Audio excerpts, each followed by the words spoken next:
নমস্কার বন্ধুরা, কেমন আছেন আপনারা? আশা করছি ভালো আছেন, সুস্থ আছেন। লেবুর খোসা ফেলে না দিয়ে জলে রেখে দেখেছেন কি হতে পারে? গ্যাস সিলিন্ডারের মধ্যে উচ্ছে বা করলা দিয়ে দেখেছেন কি হতে পারে?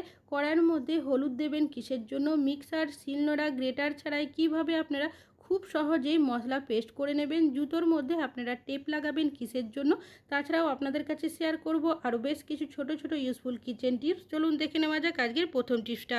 আমি এখানে নিয়েছি বেশ কিছুটা আম। এখন বাজারে প্রচুর পাকা আম পাওয়া যাচ্ছে, আমাদের প্রত্যেকেরই বাড়িতে নিয়ে আসা হয়ে থাকে। তবে আমরা যখন আম কিনি, অনেক আম দেখা যায় কার্বাইড বা বিভিন্ন কেমিক্যাল দিয়ে পাকানো হয়।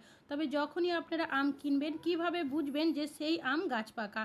তো আমটাকে নিয়ে আপনারা বোটার সাইডটা হালকা একটু এভাবে চাপবেন, দেখবেন যদি হালকা একটু শক্ত থাকে বুঝে নিতে হবে সেটা পাকা আম। তাছাড়াও যখন আপনারা আমটা নেবেন, বোটার সাইডটা নাকের সামনে রাখবেন, দেখবেন সুন্দর যদি একটা মিষ্টি গন্ধ বেরোয়, সেক্ষেত্রেও বুঝে নিতে হবে যে সেই আমটা কিন্তু গাছ পাকা আম, কোনোভাবে সেটাকে কেমিক্যাল বা কার্বাইড দিয়ে পাকানো হয়নি। আমি এখানে নিয়েছি ধূপকাঠি। আমরা প্রত্যেকেই বাড়িতে কিন্তু ধূপকাঠির ব্যবহার কম বেশি করেই থাকি। অনেক সময় দেখা যায় এমন বেশ কিছু ধূপকাঠি নিয়ে আসা হয় যেগুলোর গন্ধটা আমাদের একদমই ভালো লাগে না, তখন ব্যবহার করতেও ইচ্ছা করে না। তো আপনারা সামান্য পরিমাণে নারকেল তেল নিয়ে নেবেন, যে কোনো সুগন্ধযুক্ত নারকেল তেলের ব্যবহার করতে পারেন। তারপর ধূপকাঠির মধ্যে ভালোভাবে লাগিয়ে দেবেন। চাইলে এভাবে আপনারা নারকেল তেল লাগিয়েও রেখে দিতে পারেন, তবে সাথে সাথে আমি জ্বালিয়ে দেখাচ্ছি। যখন ধূপকাঠিগুলো জ্বালাবেন, দেখবেন ধূপকাঠির যে স্ট্রং গন্ধটা থাকে সেটা কিন্তু সহজেই চলে যাবে। আপনারা যে নারকেল তেল ব্যবহার করবেন সেই গন্ধটাই কিন্তু ধূপকাঠি থেকে বেরোতে শুরু করবে। আশা করছি আপনাদের টিপসটা কাজে আসবে। ভালো লাগলে লাইক করবেন। তো আমরা যখন ধূপকাঠির দেওয়ার জন্য স্ট্যান্ডের ব্যবহার করি, হাতের কাছে যদি স্ট্যান্ড না থাকে, অনেক সময় আমরা অন্যান্য রুমের মধ্যেও ধূপকাঠি জ্বালাই। সেক্ষেত্রে আপনারা যে নেল পলিশের বোতলগুলো আপনারা ব্যবহার করেন না, মানে শুকিয়ে যায়, সেগুলো কিন্তু আপনারা স্ট্যান্ডের মতোই ব্যবহার করতে পারেন। আশা করছি আপনাদের টিপসটা কাজে আসবে। পরবর্তী টিপসটা হলো নেল পলিশ নিয়ে। আমরা যখন নেল পলিশ পরি, অনেক সময় দেখা যায় তাড়াহুড়োতে নেল পলিশটা মেঝের মধ্যে পড়ে যায়। আবার অনেক সময় বাচ্চারাও দুষ্টুমি করে ফেলে দেয়। তো সেক্ষেত্রে বকাঝোকা করাও যায় না বারবার। আর নেল পলিশ যদি আমরা তুলে পরিষ্কার করি, সেক্ষেত্রেও দেখা যায় নেল পলিশের একটা দাগ কিন্তু থেকেই যায়। তো আপনারা সামান্য পরিমাণে লবণ দিয়ে দেবেন। আর লবণের পরিবর্তে চাইলে এখানে বালিরও ব্যবহার করা যায়, তো আমার কাছে ছিল না তাই লবণ দিয়েছি। তারপর একটা সুতির কাপড়ের টুকরো দিয়ে আলতো হাতে যদি এইভাবে ঘষে দেন, কিছু সেকেন্ডের মধ্যেই দেখবেন নেল পলিশের যে দাগটা থাকে সেটা উঠে সম্পূর্ণ পরিষ্কার হয়ে যাবে। তো দেখতেই পাচ্ছেন যে নেল পলিশটা লেগে গেছিলো, শুকিয়ে গেছিলো, সহজে উঠছিল না, সেটা কিন্তু সহজেই উঠিয়ে পরিষ্কার করে নিতে পারলাম। ভালো লাগলে লাইক করবেন। এখন চলে যাচ্ছি পরবর্তী টিপসে। নিয়েছি কিছুটা কাঁচা লঙ্কা। রান্না বান্না করার জন্য কাঁচা লঙ্কার ব্যবহার আমরা কম বেশি অনেকেই করে থাকি। তবে যখন আমরা কাঁচা লঙ্কা কুচি করি, কাঁচা লঙ্কার যে ঝাল ভাবটা থাকে হাতে লাগে, যার কারণে হাত জ্বালা পোড়া করতে শুরু করে। যখনই আপনারা কাঁচা লঙ্কা কুচি করবেন, হাতে সামান্য সর্ষের তেল নিয়ে ভালোভাবে এইভাবে ঘষে লাগিয়ে নেবেন। তারপর আপনারা যদি কাঁচা লঙ্কা কুচি করেন, দেখবেন কাঁচা লঙ্কার যে বীজগুলো থাকে সেগুলো হাতে লাগলেও কিন্তু আপনাদের হাত জ্বালা পোড়া করবে না। আশা করছি আপনাদের টিপসটা কাজে আসবে। ভালো লাগলে লাইক করবেন। এখন চলে যাচ্ছি পরবর্তী টিপসে।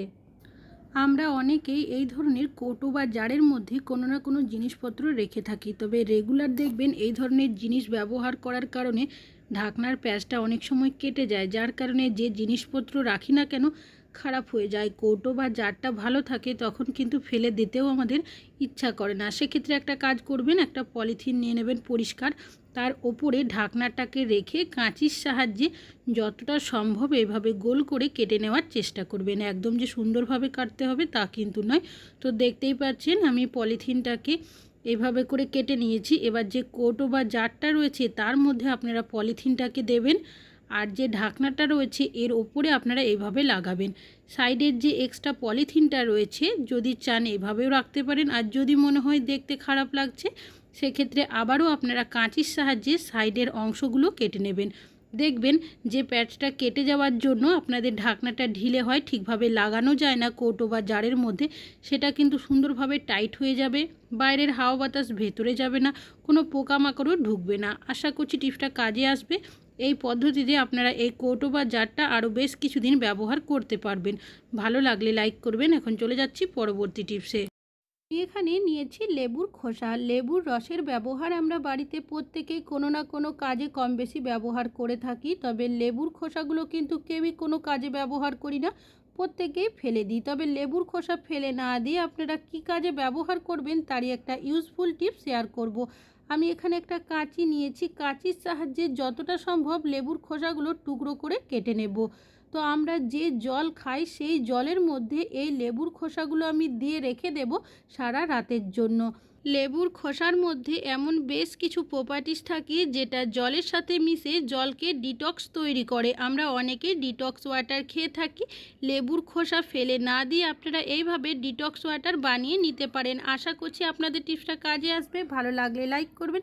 এখন চলে যাচ্ছি পরবর্তী টিপসে। এখানে নিয়েছি কিছুটা ছোলার ডাল। ছোলার ডাল রান্না করার আগে বেশ কিছুক্ষণ আমরা ভিজিয়ে রাখি যাতে করে সেদ্ধ তাড়াতাড়ি হয়। অনেক সময় ভিজিয়ে রাখতে ভুলে যায় বা কখনো কখনো দেখা যায় হয়তো তাড়াহুড়োতে হাতের সময়ও থাকে না। সেক্ষেত্রে একটা কাজ করবেন, আপনারা একটা ক্যাসরোল বা হটপট নিয়ে নেবেন, তার মধ্যে বেশ কিছুটা পরিমাণের ফুটন্ত গরম জল দিয়ে দেবেন। সেই জলের মধ্যে আপনারা ডালটাকে ভালো করে ধুয়ে এর মধ্যে দিয়ে ঢাকনাটাকে লাগিয়ে রেখে দেবেন আপনারা 10 থেকে 15 মিনিটের জন্য। তো আমি এইভাবে করে রেখেছিলাম 15 মিনিট মতো। দেখতেই পাচ্ছেন ডালটা কিন্তু সুন্দরভাবে ভিজে গেছে। এবার যদি ডাল সেদ্ধ করেন খুব বেশিক্ষণ সময়ও লাগবে না। আশা করছি টিপসটা কাজে আসবে। এখন চলে যাচ্ছি পরবর্তী টিপসে। রান্নাবান্না করার জন্য গ্যাস সিলিন্ডারের ব্যবহার আমরা প্রত্যেকেই বাড়িতে কম বেশি করে থাকি, তবে যখন নতুন সিলিন্ডার আমাদের দিয়ে যায় তখন কিন্তু কিছু জিনিস আমাদের দেখে নেওয়া উচিত। যেমন গ্যাস সিলিন্ডারের ওজন, তাছাড়াও গ্যাস সিলিন্ডারটার এক্সপায়ারি ডেট থাকে, সেটাও কিন্তু অবশ্যই দেখে নেওয়া উচিত। তো এই গ্যাস সিলিন্ডারের এক্সপায়ারির যে ডেটটা থাকে সেটা কিন্তু গ্যাস সিলিন্ডারের মধ্যেই লেখা থাকে। কিভাবে বুঝবেন? দেখুন এখানে লেখা রয়েছে A28। এটাই হলো এর এক্সপায়ারি ডেট। এ মানে হলো জানুয়ারি, ফেব্রুয়ারি, মার্চ। বি মানে হলো এপ্রিল, মে, জুন। সি মানে হলো জুলাই, আগস্ট, সেপ্টেম্বর। আর ডি মানে হলো অক্টোবর, নভেম্বর, ডিসেম্বর। অ্যালফাবেট যেগুলো থাকবে সেটা কিন্তু এইভাবে আপনাদের হিসাব করে দেখতে হবে। আর যে 28টা লেখা রয়েছে তার মানে, যেহেতু আমার এখানে এ লেখা রয়েছে, এর মানে লাস্ট যে মান্থটা রয়েছে জানুয়ারি, ফেব্রুয়ারি, মার্চ, মার্চের 28-এ কিন্তু এই যে সিলিন্ডারটা রয়েছে সেটা এক্সপায়ার হয়ে যাবে। তো আমি এখানে ক্যাপটা খোলার জন্য প্রথমে সিলটাকে খুলে নিয়েছি। অনেকে আমরা গ্যাস সিলিন্ডারের ক্যাপটা সহজে খুলতে পারি না, টানাটানি করতে হয়, বাড়িতে বয়স্করা থাকলেও সমস্যা হয়। একটা চামচ আপনারা এইভাবে দিয়ে আলতো হাতে যদি হাতটা তুলে নেন খুব সহজেই কিন্তু গ্যাস সিলিন্ডারের ক্যাপটাকে খুলে নিতে পারবেন। আশা করছি টিপসটা কাজে আসবে।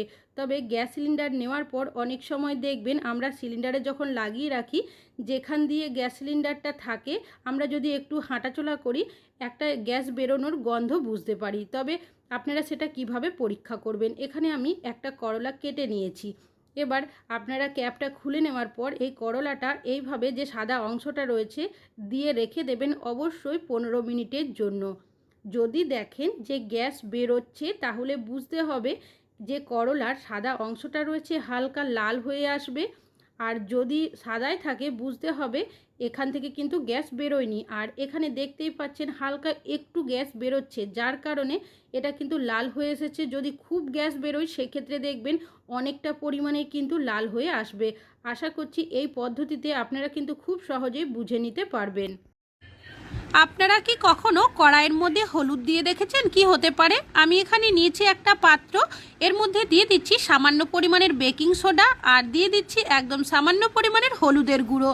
আর নিয়ে নিয়েছি এখানে আমি কোলগেট, একবার ব্যবহার করার মতো কোলগেট আমি দিয়ে দেব। আপনারা যে কোনো সাদা ধরনের টুথপেস্ট নিতে পারেন। এবার এর মধ্যে দিয়ে দেব 1 চামচ মতো জল, তারপর 3টে উপকরণকে খুব ভালোভাবে মিশিয়ে নেব। তো দেখতেই পাচ্ছেন খুব ভালোভাবে মিশিয়ে নেওয়া হয়ে গেছে। এবার এটাকে আপনারা কি কাজে ব্যবহার করবেন? কড়াইটা কিন্তু আমরা প্রত্যেকেই খুব ভালোভাবে ঘষে মেজে পরিষ্কার করে থাকি, তবে অনেক সময় দেখবেন কড়াইয়ের মধ্যে এইভাবে দাগ পড়ে যায় যেটা কিনা সহজে উঠতে চায় না। তো কি করবেন, যে মিশ্রণটা বানিয়ে রেখেছি সেটা কিছুটা পরিমাণের এইভাবে করে দিয়ে দেবো একটা স্ক্রাবারের সাহায্যে। আমি এইভাবে ঘষে নিচ্ছি। এবার কড়াইয়ের যে উল্টো সাইডটা রয়েছে সেখানেও কিন্তু কিছুটা মিশ্রণ দিয়ে স্ক্রাবারের সাহায্যে হালকাভাবে ঘষে নিচ্ছি। দেখতেই পাচ্ছেন কড়াইটা কিন্তু এখন অনেকটাই পরিষ্কার হয়ে গেছে। এবার পরিষ্কার জল দিয়ে ধুয়েও দেখিয়ে দিচ্ছি। আপনারা কি কখনো মিক্সার শিলনোড়া ছাড়াই একটা কৌটো বা জারের সাহায্যে মশলা পেস্ট করে দেখেছেন? মশলা রান্নায় আমরা প্রত্যেকেই কম বেশি ব্যবহার করে থাকি, তবে অনেক সময় দেখা যায় অনেকেরই কাছে হয়তো শিলনোড়া থাকে না বা মিক্সার আছে, কারেন্ট চলে যায়। তাছাড়াও এখন অনেকে চাকরি সূত্রে বা পড়াশোনা সূত্রে বাইরে থাকে, তাদের কাছে দেখা যায় শিলনোড়া বা মিক্সার কোনো কিছুই থাকে না, সেক্ষেত্রে মশলা পেস্ট করতে সমস্যা হয়। আপনারা এই ছোট ধরনের একটা কৌটো বা জার নিয়ে নেবেন, যতটা মশলার প্রয়োজন আগে কেটে ধুয়ে পরিষ্কার করে সেই কৌটো বা জারের মধ্যে দিয়ে একটা বেলন বা ছোট্ট জাতীয় একটা লাঠি নিয়ে এইভাবে আলতো হাতে আপনারা আঘাত করে নিলেই দেখবেন মশলাটা কিন্তু পেস্ট হয়ে যাবে। তবে একদম যে শিলনোড়া বা মিক্সারের মতো সুন্দর মিহি পেস্ট হবে তা কিন্তু নয়, কাজ চালানোর মতো কিন্তু হয়ে যাবে। তো দেখতেই পাচ্ছেন একটা পাত্রের মধ্যে আমি ঢেলে নিয়েছি। এবার যে কৌটোর মধ্যে যেটুকু মশলা লেগে রয়েছে তার মধ্যে কি করবেন, সামান্য পরিমাণের জল দিয়ে ধুয়ে মশলাটা এই পাত্রের মধ্যে দিয়ে রান্নাতে ব্যবহার করতে পারবেন। আশা করছি আপনাদের টিপসটা কাজে আসবে।